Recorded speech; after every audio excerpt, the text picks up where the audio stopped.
Okay. Okay, thank you everyone for being here on our live podcast. The way that we're going to go through today's meeting, for those of you who haven't been here before, we're going to have more of a conversational back and forth here between me and Avi Friedman, our guest for today.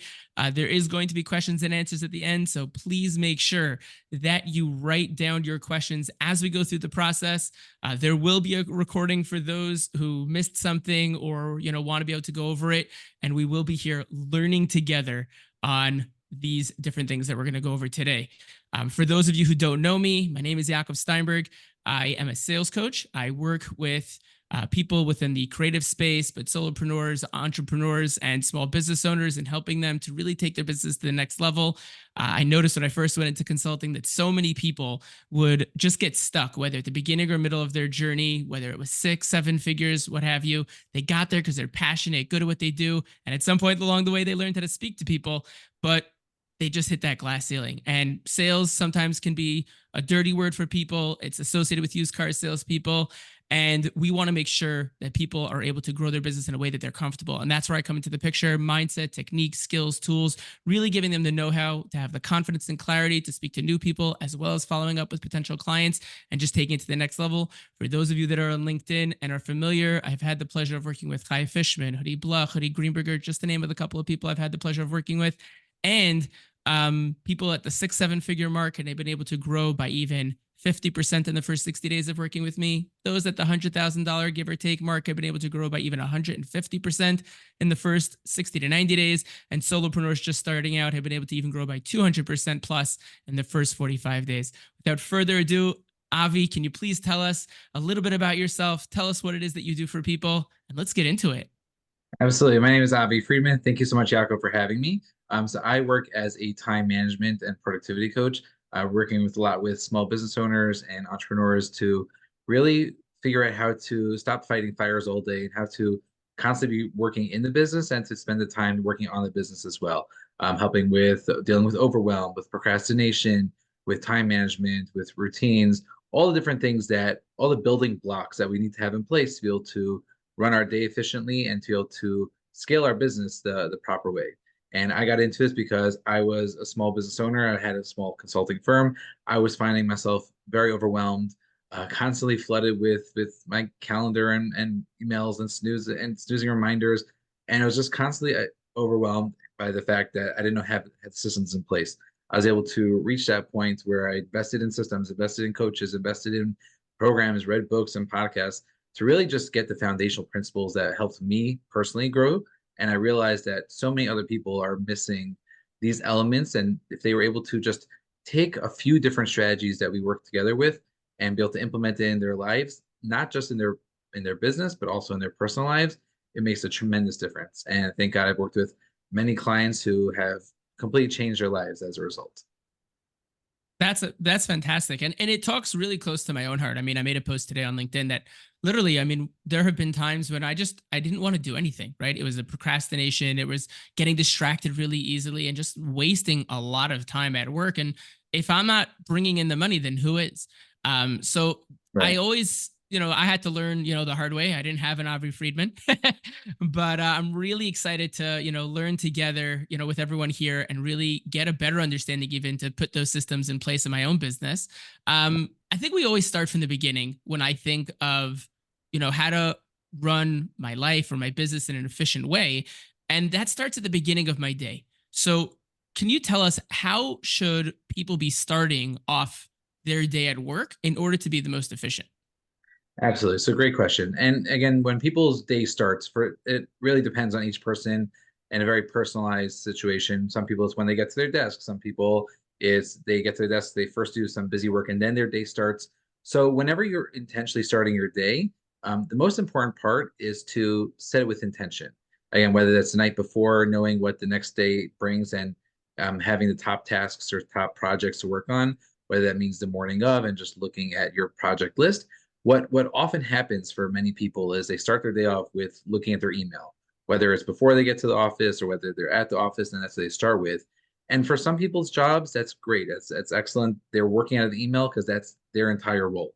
But as a business owner, when you are trying to create the systems in your office, create the systems in your business, and you're letting other people's intentions dictate how you're spending your day, what ends up happening is that there's no time left over for you to focus on the things that are most important for you in your business. And again, it doesn't mean that things don't shift based on when you look at your email and you see there's a crisis needs to be resolved. You can shift your priorities, you can shift your focus. At the same time, if that's how we're intentionally starting our day all the time, then our projects tend to take a back seat when in reality, the best way to grow your business and to be able to keep it running efficiently is by being intentional with what you're working on instead of letting other people decide how to spend your day.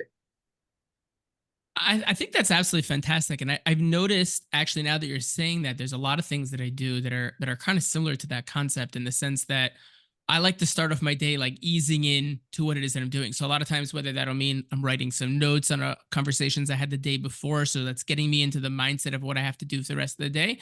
And I remember hearing back when I was a sales rep about starting off your day with the things you would like to do the least. But if I just jump straight into what I do like to do the least, then I'm going to be procrastinating about it. Which brings me to my next question, which is, what do I do if I find myself procrastinating about making sales calls or doing the things that I have to move my business forward? Great question. And again, yeah, that what you're referring to really is the "Eat the Frog" concept by Brian Tracy. I think it's originally a quote from Mark Twain, where you try to make sure that the hardest element of your day is done first. That way, the rest of the day is much smoother in that. Again, it's easier said than done necessarily to start with the hardest thing, and there are a lot of things that lead up to that. And especially when it comes to procrastination, it's the tendency, human tendency is to not want to take action on the things that are most uncomfortable for us, even though we know Right. that's going to bring us the greatest results. But we don't want to do them. And what's critical with procrastination, and again, I talked about this on Instagram Live recently, is the first step is to understand, why am I procrastinating? And we don't always know. We don't always have that sense of what the procrastination is stemming from. So the first step really is just building the awareness of, why am I procrastinating? Typically, it's one of three categories that we find. Is one is that there is a fear of rejection. Again, especially when it comes to sales calls or reaching out to different connections or leads, and you're afraid of getting rejected, and they're going to say, you know what, no need for your services, or they're not going to answer the phone, or they're not going to respond to your email, or they're going to tell you no. Whatever it is, there is that fear of rejection that comes into play. At the same time, there's also the fear of success. I was working with a client recently who is a web developer, and he got this massive proposal, a six-figure proposal for a service. And aside for the fear of rejection, which he was nervous about, what if he sent the proposal, they would say no. There's also that fear of success, where I don't know if I necessarily have the capacity to fulfill such an order, or I don't necessarily have the manpower to be able to service that client properly. And again, that's another element of procrastination, because we want to push it off because we don't know if we're necessarily going to be able to fulfill that. And then thirdly, again, the same client had all three elements of procrastination. The third one was a lack of clarity in what the steps involved are. And again, sometimes we have this big project where we have to finish a proposal, and we have to send it out to the client, but we don't have all the information needed for that specific client. So what we could do is just get the clarity by breaking it down into smaller actionable steps and say, you know what, I need to speak to my developer and find out how much they would quote for this project. I have to speak to my designer and see what they would quote. And by putting it all together and creating that structure, because we with this specific client, we really walk through all three different elements of procrastination: the fear of rejection, the fear of success, the and the lack of clarity. We were able to get a proposal which he had been pushing off for a few weeks, done the same day.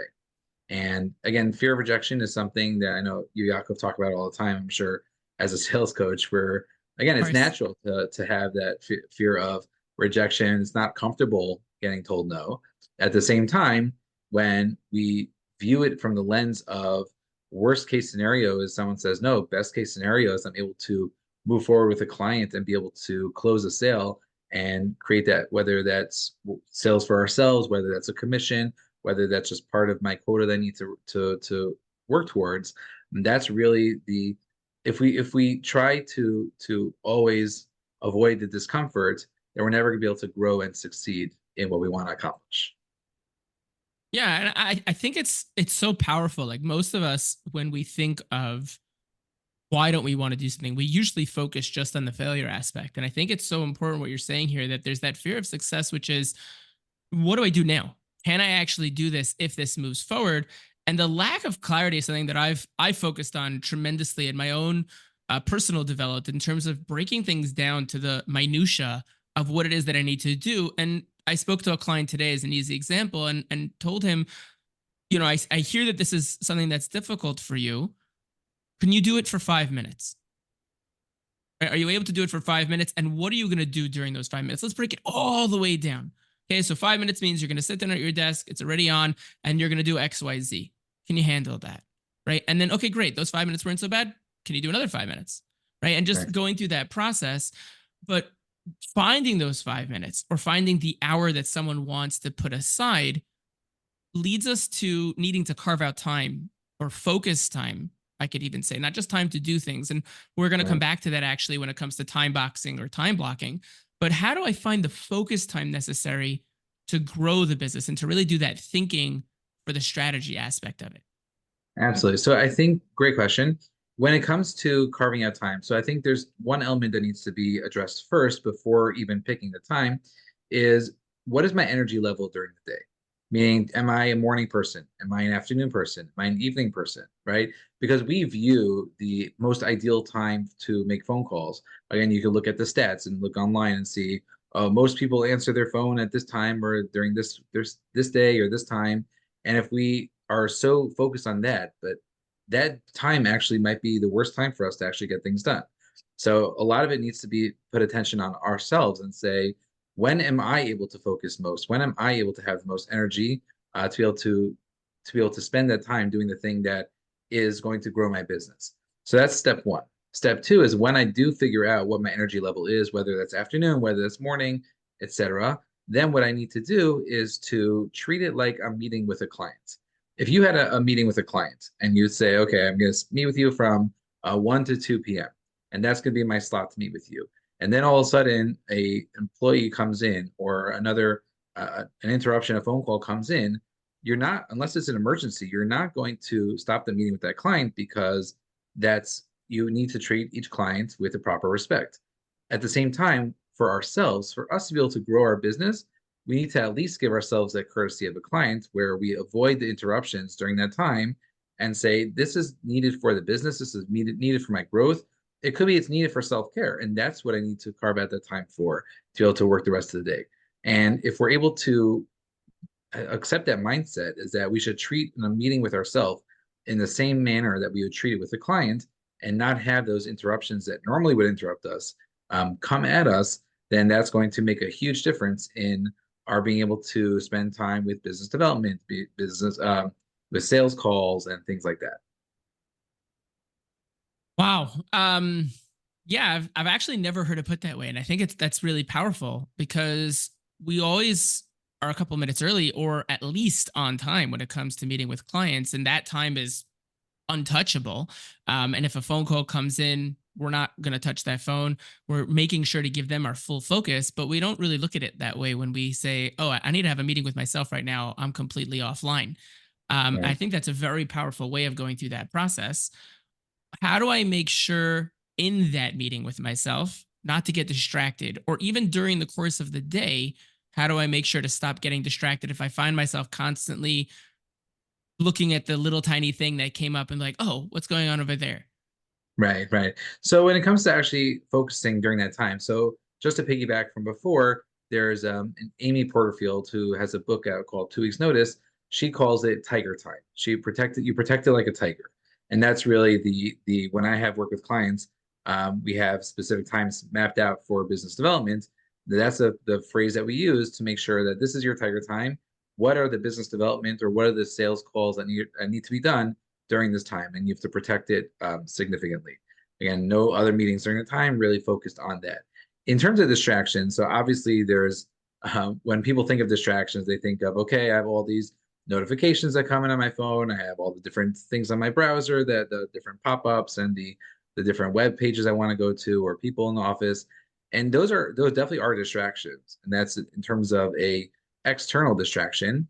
At the same time, when if we had those in a different place, let's say we had our phone out of the room and we were just using our office phone, or we had all the browsers turned off and we just had a phone to focus on making phone calls, there are other distractions of internal distractions. When we have that fear of whether it's a fear, we're afraid of making calls because we don't, again, same fear of rejection or fear of success. There's also the uncomfortableness, and we decide, in order to deal with uncomfortability, we go and quickly check our browser, quickly see, refresh our feed from LinkedIn or Instagram or WhatsApp status, right? We have that innate need to go and see, to avoid that action, to avoid the distraction, um, to avoid the uncomfortable situation, we go and distract ourselves intentionally. So there are internal distractions and there's external distractions. This is really spelled out in the book Indistractable by Nir Eyal in terms of that, well, how we view distractions. And again, when it comes to external distractions, let's say phone notifications and browsers, obviously there are strategies that we could use in terms of whether it's turning our phone off or out of the room, or do not disturb, or making our phone grayscale, and all those different types of things that, really monitoring our notifications in that regard. But I feel like the more neglected element is the internal distractions, where we are purposely distracting ourselves because we don't want to do the task at hand. And again, you can take away your phone, but then you'll find something else. You clean a desk drawer to keep yourself busy, or you'll write notes, or you'll tidy up your office drawers, or desk, or anything else but the task at hand. So when we have internal distractions, the best way to deal with that is to, first of all, acknowledge the fact that I'm distracting myself because I don't want to do something.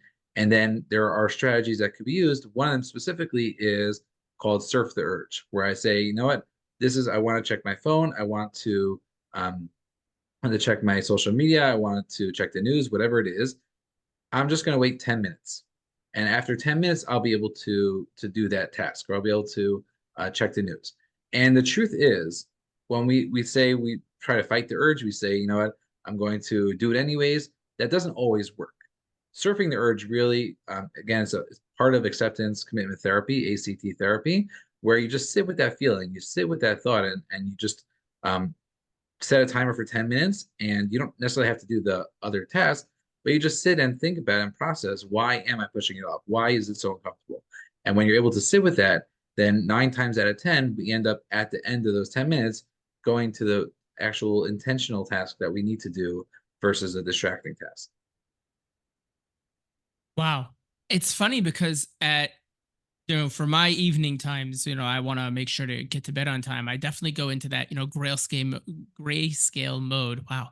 On my phone, and all the different, like, everything my phone just goes to sleep at a certain point.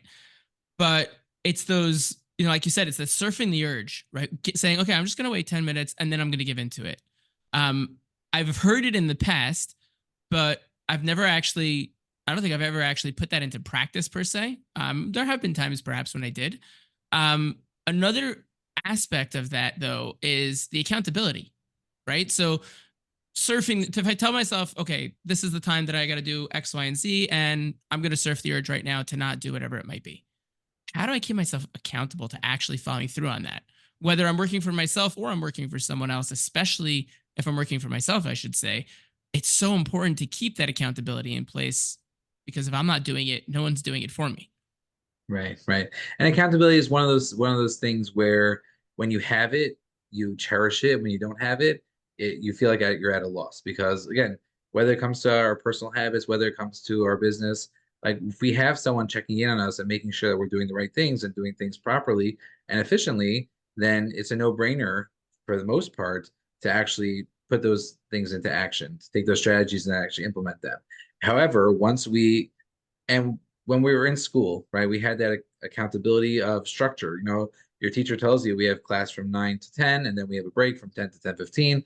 And then even when you get into college, and um, you have different periods, and you have different courses, and you have different deadlines. When it comes to running your own business, or or working for someone else, but not having that structure, then there's no one telling you what to do. There's no one telling you when to spend time on what, who to call, when to call. And we can sometimes feel at a loss of how to keep ourselves accountable as a result.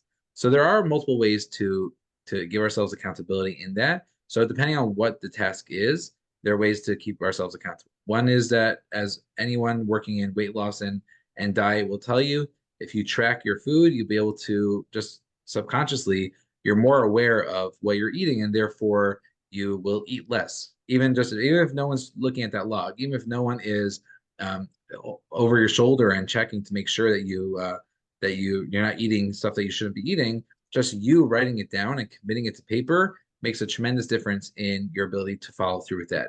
So in a similar way, if you're able to, let's say, track your tasks, and whether that's the amount of sales calls that you made, or the amount of business development time that you spent, or the amount of emails that you sorted through and processed, whatever it is, if you are able to track that on your own, then that makes a big difference in terms of being able to follow through with that. Secondarily, you can always you can always hire someone to keep you accountable, whether that's a business coach, whether that's a time management coach, whether that's a sales coach, anyone that really can hold you accountable for the tasks that you're supposed to be doing.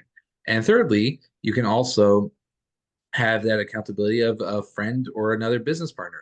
You have a fellow business owner that you know that you work alongside of, and you keep each other accountable. You can have weekly meetings where you check in with each other, or even daily texts like, how was your day? How many calls did you make, or how many calls did you make? So there are ways that we can create that accountability when it's not naturally there.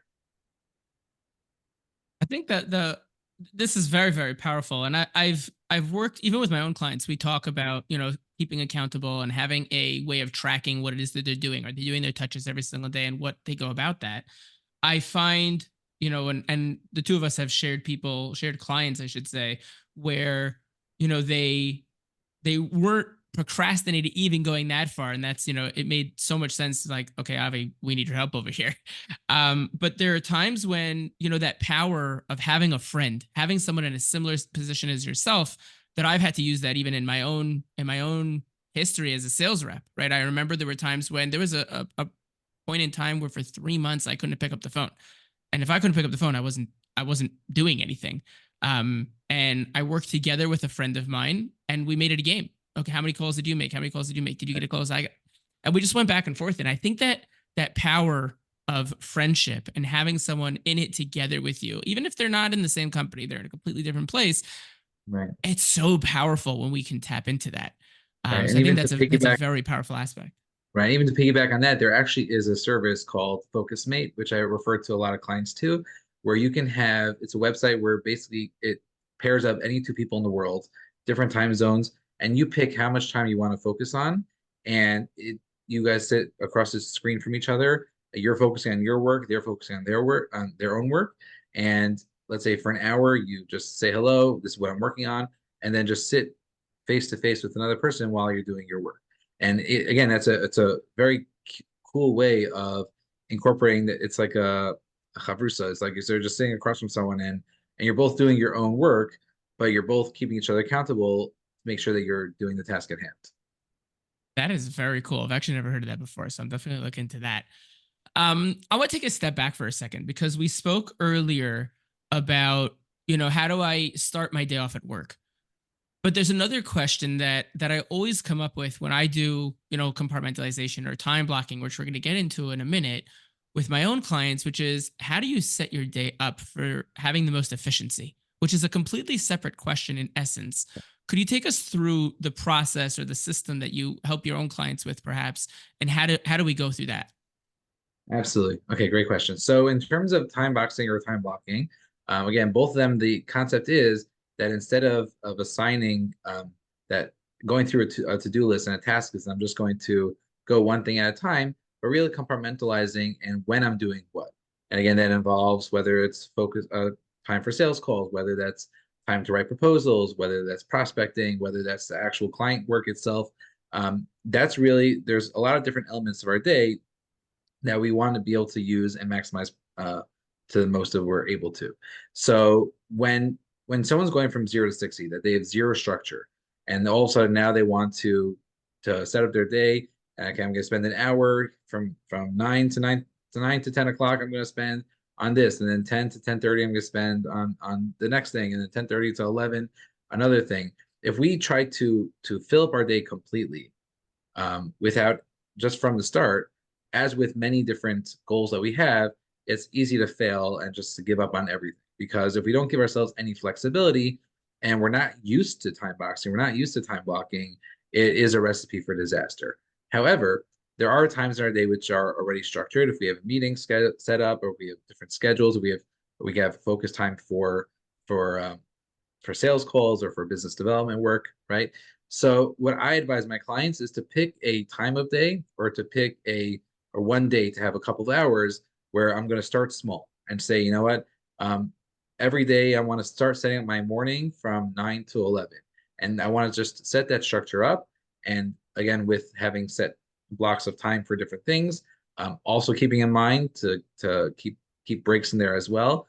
Again, depending on how long of a time block you're setting, because if we're not intentionally keeping breaks, then the breaks will seep into the rest of our work, and our mind will tell us like, if I'm not going to spend at any time looking at my WhatsApp messages or my WhatsApp status or taking a break for social media, then throughout the entire process of that time block, I'm going to be itching to check something or be itching to take a break. So again, keeping in mind that breaks are good, and starting with one chunk of time, whether it's Wednesdays from 3 to 6, or whether it's every morning from 1 to 2, whatever that time block is, starting small and setting it up with what again is most important for you for that time, bearing in mind your energy level.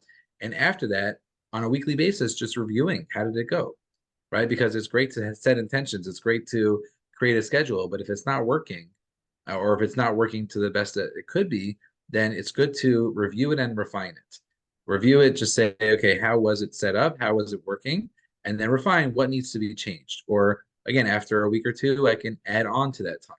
Or after 2 weeks, I say, you know what, because of a change in my schedule, because of the way that business is operating, or I find that at this time I'm always being interrupted by the same people. So it could be I'll take the same time slot and shift it to a different part of the day. So again, just set up a small block of time, start small, unless you're very efficient as it is with your time and you just want to fine tune it. I would take a designated time block, and then on a weekly basis review it and refine it as necessary. There's a lot in there that I think falls through the cracks for so many people in what you just said. So I just want to reiterate that. I mean, there's three. I'm taking notes, right? So I'm learning so much here. There's three main points that I think you just made, in the sense that, picking a time or a day you're going to focus on, include breaks, and the review. I think the one of the big things that falls through is the breaks. And I think even bigger than that is the review. So many people, myself included, um, I'll include breaks, and I have, I've been doing this for so many years. Like I sit down Yeah. and I'll just make an entire, what I'm gonna do and when I want to do it, and my wife gets tired just looking at it, but because it's like one after the next. But when it comes to the review, I'll do that every once in a while, but especially for people starting out on this process, that review at the end of the week, at the end of 2 weeks, whatever it is that you're giving yourself, is crucial for making sure that you're going to be successful in the long haul. Right. And I think it bears repeating that, so that people really, understand that part of it. Do Right. you And recommend? Go ahead. similar, I view it similar to, I remember I was listening to Dave Ramsey talking about budgeting. And in his initial talk that I had watched, he talked about your budget, your first 2 or 3 budgets are going to be disaster. You're going to think, oh, I Right. only spend $500 on groceries, and turns out it's really 1,500. You're going to think like, oh, my gas bill is $100, when in reality it's more like 50, right? So again, just trying to paint the picture of when we set up our schedule, or at least from the beginning, the first time or two, we're going to be trying to do our best to estimate what it is. It's more like a guesstimate of what the reality is. And when we start small and we say, you know what, this is what I'm going to try to do. This is what my intention is, and it doesn't work out. Then instead of giving up on that, which is the human tendency, the natural tendency is to say, you know what, it's not working. Rather, if we're able to review it and say, you know what isn't working, right? Which part is not working? Why is it not working? Is it, again, is it something that I could control? Is it the wrong time of day? Is it something I need to, instead of carving out an hour for sales calls in one chunk, maybe split it into a 30-minute slot and then take a break and then do another 30 minutes? So whatever we're able to do, and just trying to accept the fact that in the beginning we're gonna be off. We're going to not have our schedule fully in line, and that's normal and that's okay. That's what it's supposed to be. As we get better at doing it, then we'll have more time awareness of how long things take, or we'll have that ability to determine which are the ideal times for scheduling focus and creative work, and which are the less ideal times. And using that information, we can fine tune our calendar to eventually grow the time slots that we're time blocking to more and more of our day. Yeah, I think that's great. I have a very interesting question. Do you recommend time blocking? It's one thing to understand the process. It's one thing for people who are good at it or they want to try it. But do you usually recommend such a thing, or does it depend on certain situations or circumstances? So I typically do, but it depends on each person. So when I meet with a client, we really go through their calendar and to see what their schedule is, what their responsibilities are. And again, for certain elements, time blocking is very effective for most people. If you have, again, if you're looking at your entire day being time blocked and that gets overwhelming, then obviously that's not the ideal situation, right? That's why Right. starting small with time blocking is great for, let's say, whether it's business development time, whether it's sales calls time. If I know that I was working with a client just last week, and we were talking about how in his job he pretty much has an open schedule from um, 9:30 in the morning till about 6, and he doesn't take a lunch. He Oh, just pretty much works straight from 9:30 to 6. And again, we talked about breaks, and we talked about the importance of stepping out of our desk for some time just to give our head some time to breathe. And if you have zero structure in that time, and you're looking at a full schedule of, okay, I have focus time from 9:30 to 6, chances are you're not gonna be able to focus for that much, because it's too overwhelming to even think about that I'm going to sit at my desk for the next um, 9 hours and be able to just plug away and do work. If on the other hand, I could say, you know what, I'm going to take a break from 12 to 12:30 or 12 to 1, or I'm going to carve out time for until business development, and then I'll have a slot for business development, and then the rest of the day will be open as well. Then we're able to, in our minds, we're able to not be overwhelmed by the fact of looking at 8 hours straight of work. Rather, it's more chunked down and it's more manageable. It's more bite sized that way. wow. Yeah, I think that that bite size aspect is truly important in making sure that it's something that's sustainable in the long run of how to go about that process. Another question that I've always asked is, so many entrepreneurs and small business owners have way too many things on their plate to begin with, that when they sit down to try to even begin planning out their day, they're like, I don't even know where to begin, right? How do we help those people? How do those people help themselves when it comes to planning out their day when they feel there's just too much going on? Right, right. So it's a great question, and it comes up all the time, whether it's in our business, whether it's in our personal lives. It just feels like there's so much on our plate and so much that needs our attention, right? And if everything's a priority, then nothing's a priority, right? And again, people tell me like, oh, I have 30 projects I'm working on, and I need to work on all 30. And then when I ask them, okay, so how's it going? Like, oh, it's actually I'm not really making traction on much of anything. Right. So that's really where prioritization comes in, and we have to understand that we have a limited capacity as human beings of what we're able to work on at once. And one of the challenges when I speak to people about focus time, just trying to carve out time for whether it's again important stuff, is but what about everything else, right? And I need to focus on 30 projects simultaneously. In reality, if we're trying to work on 30 projects simultaneously, then we're doing it with half a head. We're not really giving it all our attention, and we end up multitasking on things that or switch tasking, going from item to item. And I remember I saw a stat from one of the universities that when you're interrupted from a task, it takes you on average 23 minutes and 15 seconds to get back into that same level of focus that you had before. Again, whether that's being preoccupied with other tasks or getting interrupted and going down a rabbit hole of some sorts. But 23 minutes to really get back that focus from before. So bearing that in mind, the amount of time that we are wasting from being bombarded by and trying to work on 5 or 6 or 30 different things simultaneously, the impact it's really having is a lot greater than we understand. So with that in mind, trying to again prioritize which things are the most important and urgent. There are a lot of things on our list that are important but not urgent. Again, using the Eisenhower matrix for that.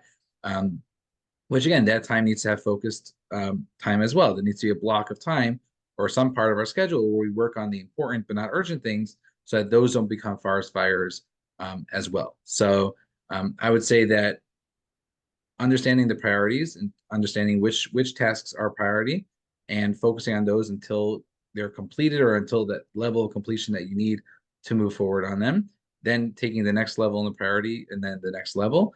At the same time, making sure that there's time in our day for the important but not urgent tasks, so that way we can avoid the constant firefighting and chaos that ensues when things get neglected. Yeah, and I mean, for those that don't know, the Eisenhower method is breaking things up into four quadrants. Really, it's important, those that are urgent and not urgent, and then in the not important, those that are urgent and not urgent. And I didn't even know about this aspect that it takes like 23 minutes and 15 seconds, like to switch task and get back to the focus we had.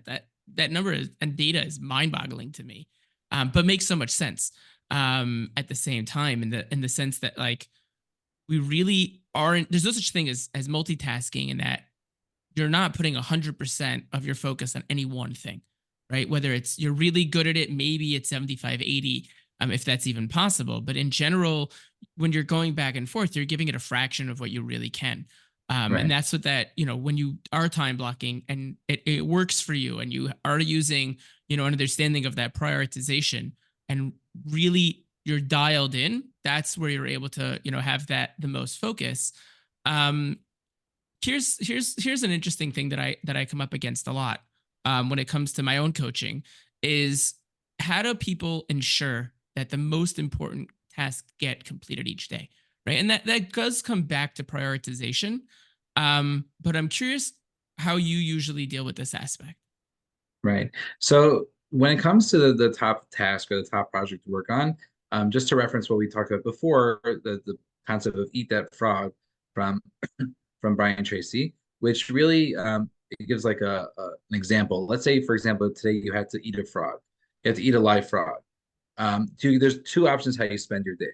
One is that you think all day about how annoying it's going to be, how disgusting it's going to be, and push it off the entire day until the last possible moment, or eating the frog early, and then the rest of the day you'll have that awareness that nothing else could be as bad as what I did first thing in the morning, right? That nothing is going to be worse than Right. eating a live frog today. So, what is that frog for us? What is that thing that we can either spend all day um, concerned about and dreading that we're going to have to do that at some point during the day, versus getting it over with in early in the morning or as early as we can, and then the rest of the day we'll know that at least I got the most important thing done. And when we close our computer at the end of the day or we leave our office and we reflect on our day, if we didn't if we don't have clear what the top project or top task is for the day, we can end our day feeling like, oh, I was just so busy all day, I was so productive all day, and at the same time, not feel like I actually accomplished much. Right? I call it the 5 p.m. dread, where like I'm dreading it's 5 o'clock, and also I look at the clock, it's five, and like, what did I do today? Right? Like, how did where did the day go? And what about these top things that are on my list that never got done? So if we're able to view that top task as a frog, say this is the frog I'm going to eat today, and that's what's most important for me to get over with, then the rest of the day we'll at least finish our day with the understanding and the feeling that the somewhat of accomplishment because what was most important was addressed properly. I think that 5 p.m. dread is so true in the sense that like we're like all of a sudden at some point during the day, and I have a break in the middle of my day, um, but it's always like, oh my gosh, it's what am I gonna do now? Like I'm leaving the office in the next hour. Have I accomplished everything I needed to, or am I going to leave like really not feeling good about it? Right. And it's having that awareness of really staying on top of ourselves, like you mentioned earlier.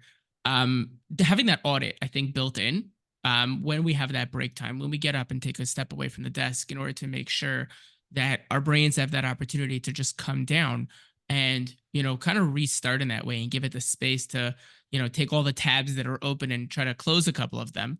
I think Right. that's really important in getting through the day. I want to end with two super practical aspects for people to be able to implement. I'm procrastinating. What's a strategy that I can use immediately? Right. So when it comes to procrastination, so when again, depending on why we're procrastinating, again, it could be one of those three factors we discussed: the fear of success, the fear of failure, or the lack of clarity. So one way we can deal with procrastination is to dumb it down into what is one small actionable step that I can do to move this project forward. If I have a proposal to make, right? To the first step could be to speak to my coworker, to speak to my employee about how to navigate this proposal, how to address it, or and viewing it as a 2 minute task to say, you know what, I'm going to take 2 minutes and just spend those 2 minutes doing something small, something that will bring me towards that goal. Sometimes that's really just when I get into the rhythm, the hardest part is really the hardest part of procrastination is to get started. Once we get started, then it's easier to continue than to get started initially. So if we take, say, I'm going to, whether it's 2 minutes, whether it's 10 minutes, and just set a timer and say after 10 minutes, it's okay if I jump to something else, or if it's okay, I I uh, leave the office, or I stop doing this task.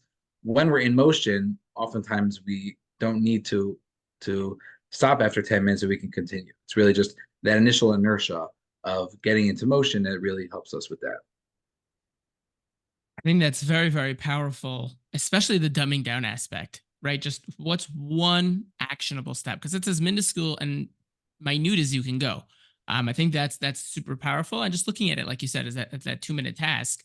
The second thing that I wanted to go on is, what's your number one time management tip? Sure. So again, I get this question a lot, and there's a lot of different variables depending on who I'm talking to, what the situation is. The thing that I find most often that is helpful is to again carve out that focus time. Right. If we're not intentional with when we're going to focus on the most important elements of our business, then we're going to give up on such a missed opportunity. Because if we think about, oh, I'll get to it at some point, and that some point never comes, then we're leaving so much on the table when it comes to growing our business. And again, I work with a physical therapist who we set that tiger time for 3 hours on a Thursday morning, not having any other appointments, not having anything else. And because of that, he was able to hire two additional employees, outsource some of his tasks to a secretary, and also be able to offer additional services in his practice. So again, just that's all because he never had time blocked off for doing those things. He knew he wanted to grow his business. He knew he wanted to add all these different features and elements. He wasn't doing it because when you think about when is that time actually going to come, if I'm not intentional, practically it's hard to actually find that it's going to come. Got it. Wow. I mean, this was absolutely fantastic. I'd like to open the floor to question answer. Obviously, anybody who doesn't want to, be on video or the audio, you could feel free to put your questions into the chat. I'll voice them for you. You could put it as well, something that you're stuck on today, or if you could ask one question on procrastination or overwhelm, time management, you can. What would that be? Um, I'm looking forward to going through these questions. So we have a couple in here already. We have one question, which is, um, who would want to be accountable together with me? And I think that this is something that you kind of touched on Focus Mate, right? So if you don't have um, someone that of, they could just go ahead and use Focus Mate for that, right? Yeah, absolutely. So that's in terms of the time itself that you're spending. So let's say you sit at the computer. I believe you get 3 sessions for free, like for the free plan. And all you do is just set what time I want to focus. And again, it could be for replying to emails. It could be time spent on making phone calls. It could be time spent on building out your business development. It could be whatever your goals are. And what you're able to do is, again, having someone in front of you, or having someone that you're technically talking to, or keeping you accountable in that regard, is a very powerful tool that could be used. And when it comes to fellow business owners, again, you can have just get a few business owners together, or even just one, and say, you know what, I want to make sure that we're both keeping each other on task. I had a coach who I used to just check in weekly. We used to have like a 30-minute call once a week, and 15 minutes would be on updates on my end, 15 minutes would be updates on his end, how he's working, how I'm working. And that was a free accountability that was very, very powerful for me and kept me on track. So again, it doesn't have to be paid. Again, paid has different benefits to that depending on what you're looking for. At the same time, that there are options for how to keep yourself accountable that are very, very powerful to use. Yeah, and for those who weren't here during the part where we spoke about Focus Mate, it's an opportunity for you to go online and find people that are looking. You can put in the specific task you want to work on, and you'll be able to work together with someone on that specific task. Um, in terms of the next question we have, um, someone put into the chat, I love the small actionable steps because I find that doing something small ends up being a nice size item, and I'm able to get it done in that 5 minutes, even right before 5 o'clock.